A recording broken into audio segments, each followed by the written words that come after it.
The sky didn't just open, it fractured.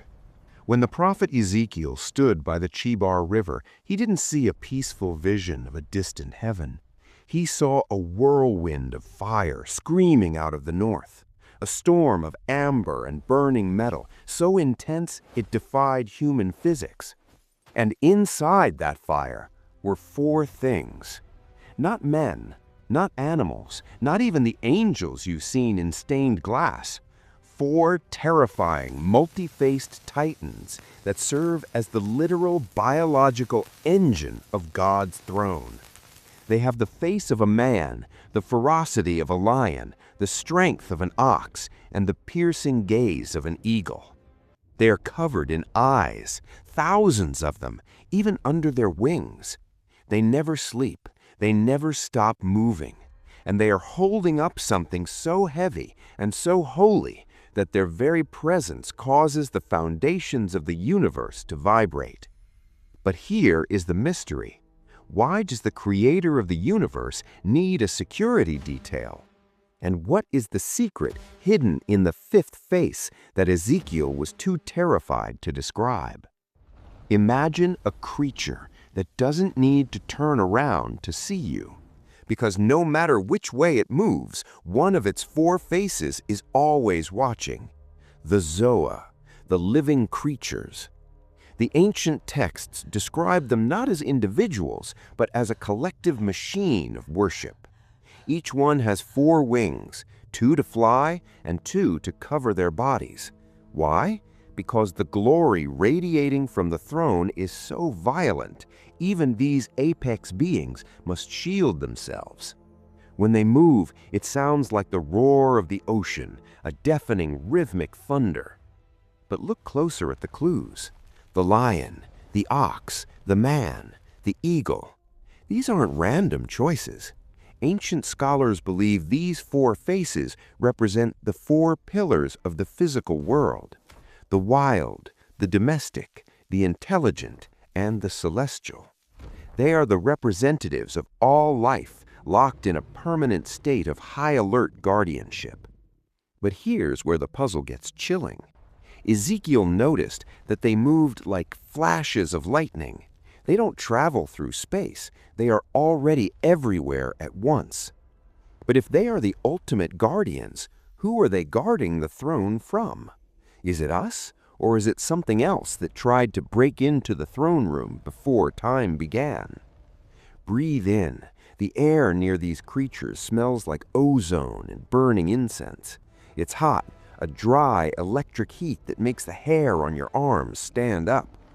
The sound is a constant holy, holy, holy, but it's not a song, it's a frequency, a vibration that keeps the atoms of reality from flying apart. Their bronze feet sparkle like burnished metal, and then there are the eyes. Imagine thousands of unblinking human eyes, wet and intelligent, covering every inch of their golden skin. They see the past, the present, and the terrifying possibilities of the future simultaneously.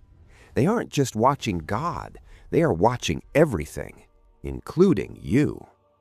Ezekiel described a firmament above their heads, a platform of awesome crystal. These four creatures are literally carrying the weight of the infinite on their backs. But wait, there is a detail in the text that most people miss, a detail that changes the nature of these beings from protectors to prisoners. But everything we thought about the living creatures was wrong. We assume they stay in the throne room because they want to, but at the 4-minute mark, we have to look at the plot twist. The Zoa aren't just guards, they are the chariot, the Merkabah. In the ancient world, a king didn't just sit on a chair, he moved on a war wagon. These creatures are the wheels, the power, and the frame of a divine war machine. But here's where it gets weird. Ancient Jewish mysticism suggests that these four creatures weren't always in heaven. Some texts hint that they were the original kings of the earth before the fall of Lucifer, that they were once rebellious and God tamed their power, binding it into his service forever. They don't stay under the throne because they're loyal pets. They stay there because if they ever stopped carrying it, the sheer power of the Creator would shatter the physical dimension. They aren't just worshiping, they are containing the explosion of God's glory. Fast forward 600 years to the island of Patmos. The Apostle John sees them again, but they've changed. In Ezekiel, each creature had 4 faces. In John's vision, in Revelation 4, each creature has only one of the faces. 1 lion, 1 ox, 1 man, 1 eagle. Why did they split? Some theologians believe this is a deployment, that the machine has disassembled. The war chariot is preparing to strike. Imagine the sensory horror of the lion-faced creature standing alone in the sky. 6 wings instead of 4, eyes even on the inside of its wings. It's a biological satellite, a divine drone. John says they rest not day and night. The mental exhaustion of a being that has never closed its eyes in thousands of years. The smell of blood from the lion, the musk of the ox, the sweat of the man, and the sharp metallic scent of the eagle. They are the sensory bridge between the holy and the material. So what is the secret Ezekiel was too afraid to tell us? There is a 5th face mentioned in the deepest layers of the prophecy, the face of the cherub. Many believe the ox face was replaced by the cherub because the power was too great to look upon. But there is a final haunting possibility. The living creatures are a mirror. They have the face of a man because we were supposed to be the 5th creature. We were supposed to stand in the throne room, unshielded and unafraid.